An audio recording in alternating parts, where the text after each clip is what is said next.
The Arctic does not forgive, and it certainly does not forget. It is a landscape defined by an absolute, crushing silence, a place where the wind is the only clock, and the ice is the only witness.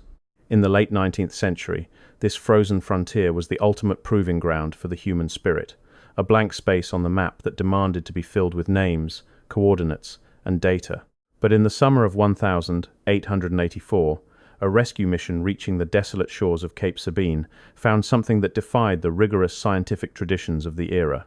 Among the wreckage of a starving camp, investigators recovered nearly 800 journals and scientific logs. Every single page was blank. To understand the weight of this silence, one must understand the man who led the expedition, Lieutenant Adolphus Greely. Greely was a veteran of the American Civil War, a man of cold discipline and unwavering commitment to the nascent field of meteorology. In 1881, he was chosen to lead the Lady Franklin Bay expedition as part of the first International Polar Year. His mission was not merely to explore, but to record.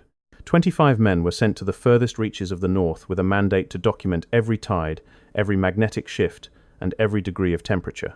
They were equipped with the finest instruments of the age and enough paper to record the heartbeat of the Arctic for years. Records suggest that for the first 2 years, the mission was a triumph of Victorian efficiency. They established Fort Conger, conducted successful sledging journeys, and even claimed a new farthest north record, surpassing the British achievement that had stood for centuries. But behind the formal reports sent back during the first summer, there were early signs of a fraying reality. Private letters from the younger officers mentioned a heaviness in the air, not the cold, but a psychological weight that seemed to drain the ink from their pens.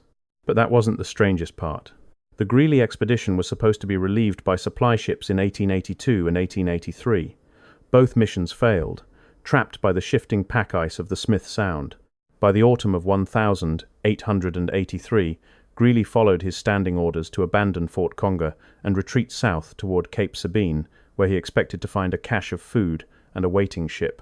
Instead, he found nothing but a few meager supplies and a letter informing him that the relief ship Proteus had been crushed by the ice and sunk. The 25 men were now stranded in a landscape of stone and frost, with winter fast approaching. In the naval tradition of the time, the keeping of a daily log was not optional. It was a sacred duty, often the last thing a dying officer would do to ensure his family received his final thoughts and the government received its data. Yet, as the situation at Cape Sabine deteriorated, the nature of their documentation took a turn that historians still struggle to categorize.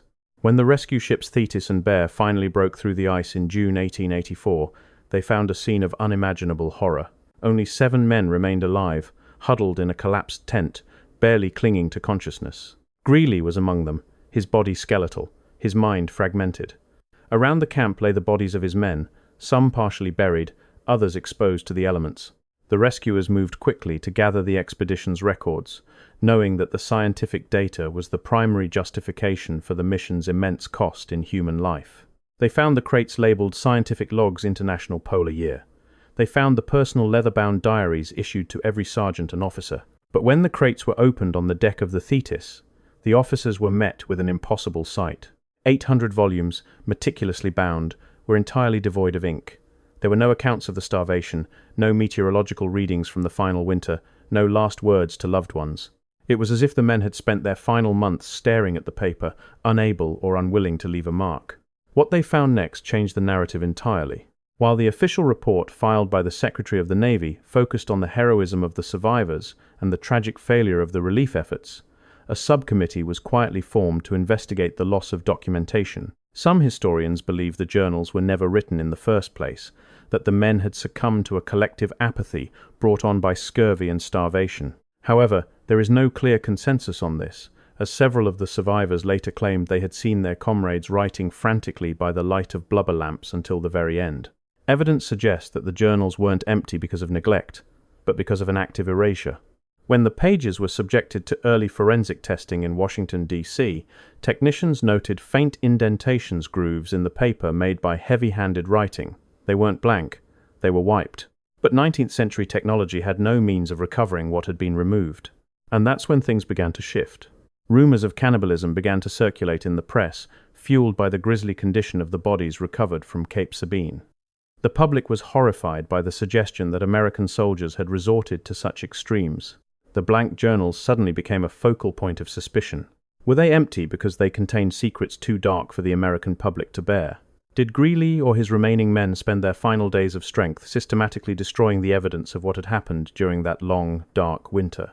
Adolphus Greely himself remained largely silent on the matter. In his official 2-volume account, 3 years of Arctic service, he provided a clinical, detailed history of the mission up until the retreat to Cape Sabine. But the final chapters, covering the winter of 1883 to 1884, are curiously sparse, relying on fragmented notes rather than the exhaustive logs he was known for. He maintained that the journals were lost to dampness and the rigors of the climate, but even his contemporaries found the explanation lacking. Dampness might smear ink. It does not leave 800 volumes looking as though they had never been touched by a nib. As the survivors were integrated back into society, the stories they told in private began to diverge from the official record. One survivor, a private named Henry Connell, allegedly told his doctor that the journals weren't blank because of the men. He claimed the Arctic itself had taken the words. He spoke of a phenomenon he called the white out of the mind, where the constant, blinding glare of the ice and the endless darkness of the polar night made the concept of language feel absurd. We would sit with our pens, he supposedly said, but the paper was whiter than the world outside. We couldn't find a mark that felt true enough to stay. While this could be dismissed as the ravings of a traumatized survivor, the development of the blank journal mystery began to take on a more unsettling dimension when a secondary cache of papers was discovered years later in the attic of a retired Navy clerk. These papers weren't blank. They were the draft reports of the rescue team's initial survey of the camp. And in those drafts, the rescuers described finding something that never made it into the final public report, a 26th journal. A journal that didn't belong to any of the 25 men on the roster. The 26th journal was described in these unofficial notes as a small, vellum-bound book tucked into the breast pocket of a man whose identity was already a subject of quiet debate among the rescuers. Unlike the 800 blank volumes found in the crates, this book was filled from cover to cover with dense, frantic script. But it wasn't written in English. It wasn't written in any language known to the linguists at the Smithsonian. It was a series of geometric symbols, interspersed with what appeared to be maps of the stars that, according to later astronomical reviews, would not have been visible from Cape Sabine during the 19th century. Records suggest that this anomalous journal was confiscated by the commanding officer of the Thetis and never seen again. Some historians believe it was a fabrication of a traumatized rescue crew, a ghost story born of the cold and the sight of skeletal survivors. But there is no clear consensus, because the names of the men who reportedly saw the book were never called to testify during the subsequent naval inquiry. The 26th journal remained a whisper in the archives, a shadow cast over an already dark history. As the survivors began their long journey home, the what doesn't add up factor intensified. If 800 journals were blank, how was the expedition's sergeant, David Brainerd, able to maintain a detailed record of their daily rations and deaths? Brainerd's official diary is one of the few surviving documents that contains actual text, yet it stands in stark contrast to the emptiness of the rest of the camp's records. Why would the sergeant be able to write while the officer's men trained in the meticulous art of Victorian record-keeping found themselves staring at empty pages? The discrepancy suggests a fractured reality within the camp. While Brainerd recorded the dwindling ounces of seal skin and shrimp they consumed to stay alive, the other men seemed to have disconnected from the physical world entirely. But the chemical analysis of the paper, conducted years later using modern light spectroscopy, suggested something far more deliberate than simple weather damage. The pages weren't just blank, they showed signs of microabrasion, as if the surface of the paper had been polished or scraped with an incredibly fine tool. It was as if someone had spent weeks systematically removing every trace of ink from the books. But why would men on the brink of death expend their last remnants of energy to erase their own history? One theory, proposed by researchers who have studied the white silence of polar psychology, suggests that the erasure was a form of collective ritual. In the extreme isolation of Cape Sabine, where the sun vanished for months and the only sound was the grinding of the ice, the men may have developed a shared delusion. They may have come to believe that by removing their words from the paper, they were removing their suffering from existence. By erasing the logs, they were, in their own minds, ensuring that the version of themselves that died in the Arctic would never be read or remembered by the world they had left behind. But there was a second, more disturbing possibility that the Navy dared not mention. The Greely Expedition was not alone in its pursuit of the North. In the years leading up to 1884, several other nations had sent teams into the high Arctic, many of whom had vanished without a trace.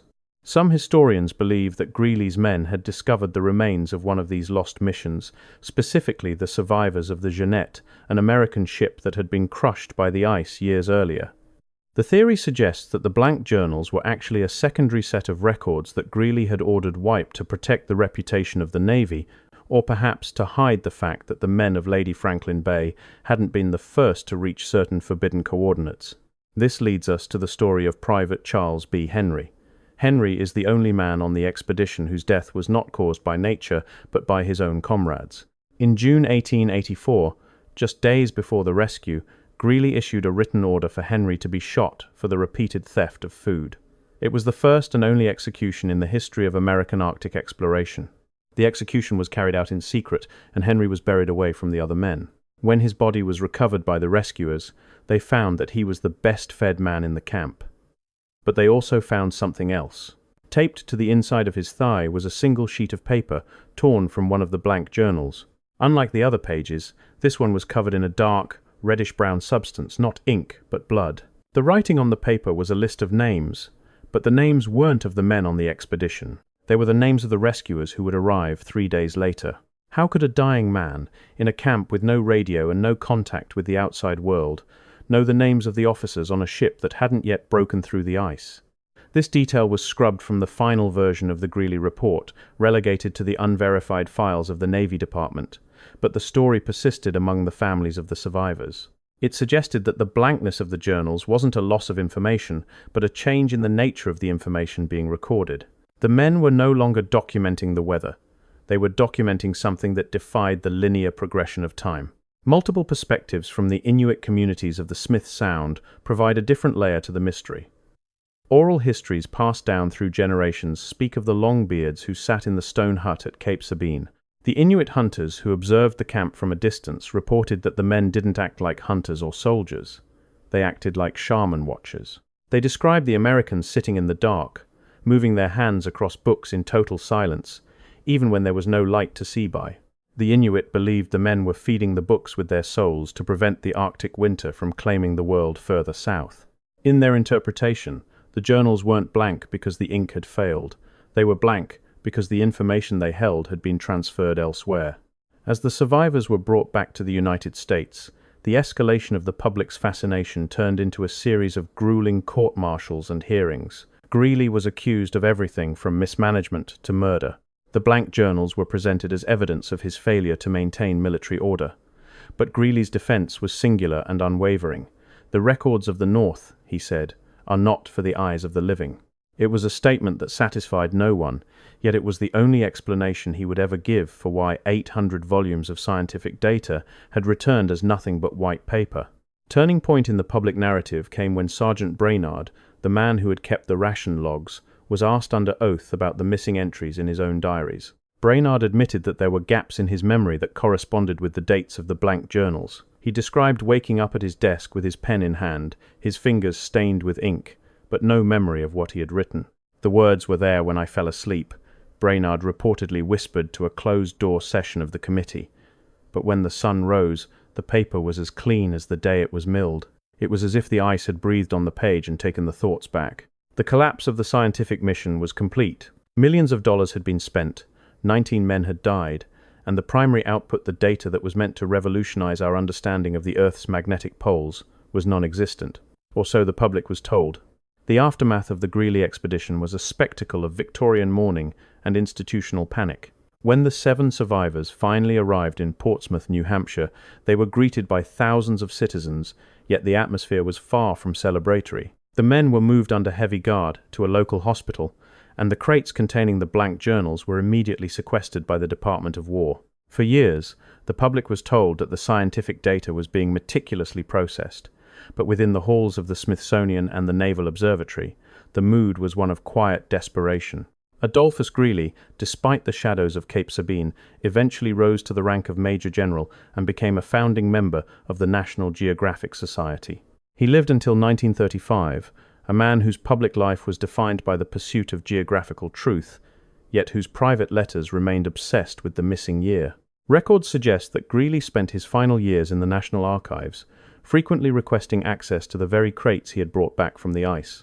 Some historians believe he was looking for a specific volume, the one he believed had not been fully erased. But that wasn't the strangest part.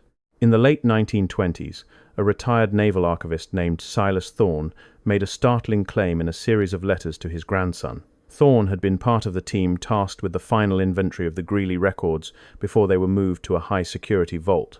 He claimed that the 800 journals weren't just blank. They had begun to vibrate when placed in proximity to one another. He described a low, rhythmic thrumming that could be felt through the wooden shelves of the archive, a sound that matched the metallic hum reported by the survivors during the long polar nights. This acoustic phenomenon was never officially documented, and Thorne's letters were dismissed by the academic community as the ramblings of a man affected by the early stages of dementia. Yet, the story added another layer of evidence to the theory that the journals were more than just paper and ink. What if the expedition hadn't been recording observations of the Arctic, but was instead being recorded by it? Modern re-examination of the Cape Sabine site has only added to the confusion. In the 1990s, an archaeological team used LiDAR and ground-penetrating radar to map the area around the starvation camp. They found that the ground beneath the stone hut was significantly more dense than the surrounding permafrost. When they took core samples, they discovered a high concentration of magnetized magnetite, a mineral that can interfere with compasses and, according to some theories, affect the human nervous system. Some researchers believe this natural magnetic anomaly is what caused the whiteout of the mind reported by the survivors. It might even explain the blank journals. If the ink contained trace amounts of iron common in 19th century formulas, the extreme magnetic field at Cape Sabine could have literally pulled the pigment out of the paper over the course of 3 years. But that wouldn't explain why the pages remained polished, or why the 26th journal, found on the mysterious extra body, remained perfectly legible. And that's when things began to shift toward a new discovery. In 2011, a declassified document from the early days of the Cold War surfaced in the files of the Office of Naval Intelligence. It was a report on anomalous polar records, and it specifically referenced the Greely journals. The report suggested that the Navy had successfully recovered a small portion of the erased text using infrared technology in the 1950s. The recovered text was not scientific data. It was a series of coordinates for locations in the high Arctic that did not correspond to any known landmass.